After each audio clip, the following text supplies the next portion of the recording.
Hi, it's Steve Sorensen, Phillips Chevrolet in Frankfort, Illinois. Located at Route 30, Route 45 in downtown Frankfort. We've been here since 1968.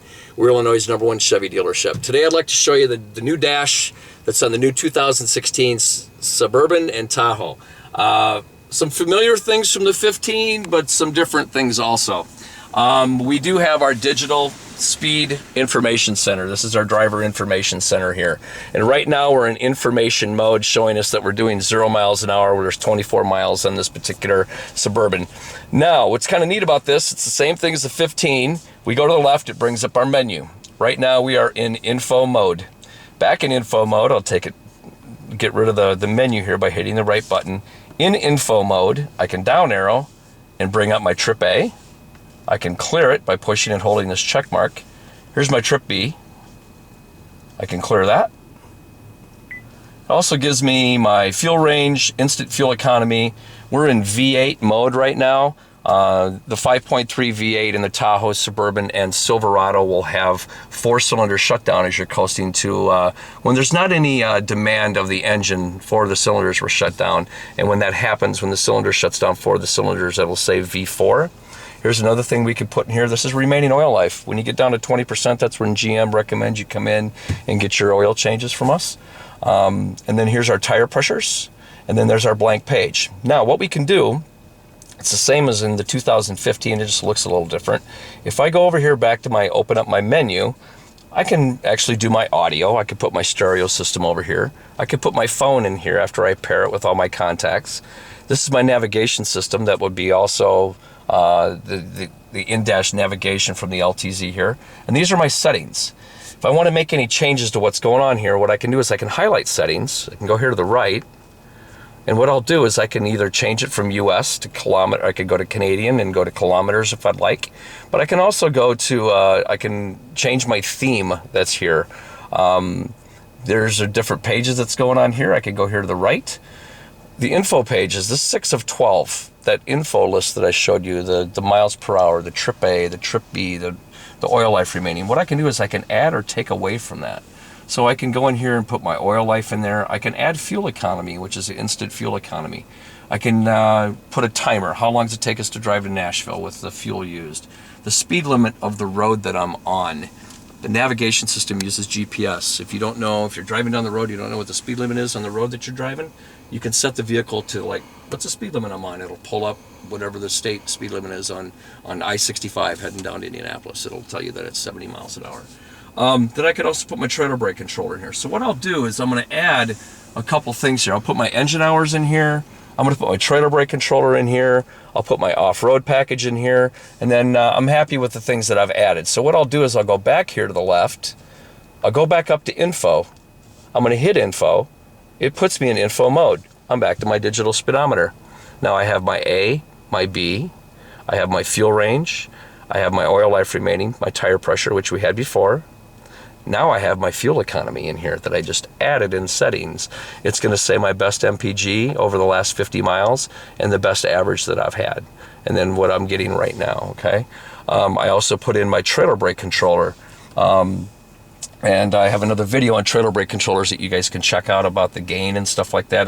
It'll tell you the way to set this up. I also have my off-road package in here now. It'll basically tell me what the tilt is of my vehicle side to side and forward and back when I'm doing off-road. What's how big of a degree slope am I going up or down or side to side? It'll also tell me that if I'm in two-wheel drive right now, because over here I have the vehicle in two-wheel drive. All right. When I go to auto, what it does is it switches the vehicle to, it does a 4-wheel drive shift in progress, and it puts me in all-wheel drive. Now I'm in all-wheel drive, meaning all 4 wheels, when my back wheels start slipping, the front are going to start grabbing. Or I can put it in constant 4 high. All right, now I'm in 4 high.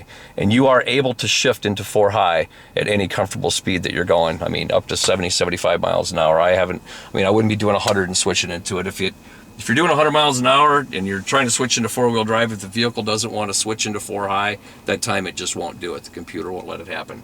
Now, if you're going to go into 4 low on a Silverado, Tahoe, or any truck, what you're going to need to do is you're going to need to put the truck in a roll motion You're going to want to roll it, put it in neutral, and then go to 4 low.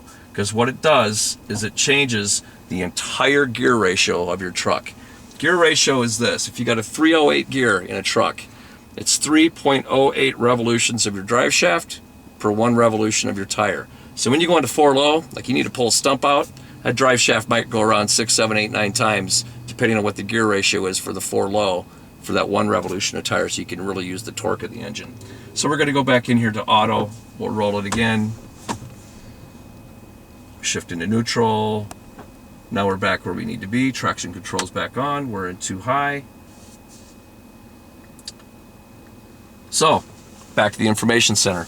This is our off-road package. It shows us where we're at. Here's our engine hours, our idle hours, how long the engine's been idling, and then we have our blank page. We're back to our digital speedometer, or we're back up to our digital speedometer right there, okay? So that's all pretty much the same. It's a little bit more digital looking than it was in the 2015. We still have the analog speedometer here, okay, and the tachometer, but they have changed everything in here to digital looking. It's instead of having the actual the actual needles that actually move in there, that's more of a digital situation. And then there's your compass up top. It's showing us that we're pointing southeast. Now, a new feature to the LTZ also in the Tahoe and in the Suburban is now we have heads-up display. Heads-up display is now going to be up in here. All right, and you can move the heads-up display with these controls over here to the left. This HUD up and down is going to move the heads-up display up and down, so it'll move up for people who are shorter and move down for guys who sit higher, so you can like center that heads-up display in where you're looking at it.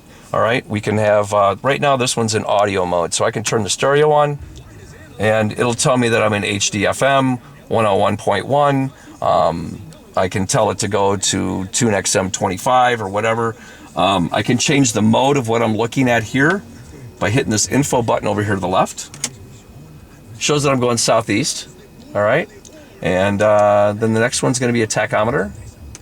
And if I put it in gear, another thing that's kind of cool is it does, as I'm rolling down the road, it'll actually show you how much fuel I got going in the gas tank. So it'll have a half moon. It has a needle over here, and the needle will go down like that. And I think when we get low, I haven't seen it actually work yet, but I believe that it's going to give us a warning light in your heads-up display that your fuel level's getting low. So you can also, if you get tired of looking at it, you can lower, make it dimmer. All right, you can like bring it down. You can actually turn it off, or you can bring it back up. So it's kind of a new little feature of the new dash, the new heads-up display for the LTZ Tahoe and Suburban. So if you have any questions, my name's Steve Sorensen at Phillips Chevrolet in Frankfort. You can get a hold of me at 815-469-2323, extension 398. Appreciate your time. Have a good day.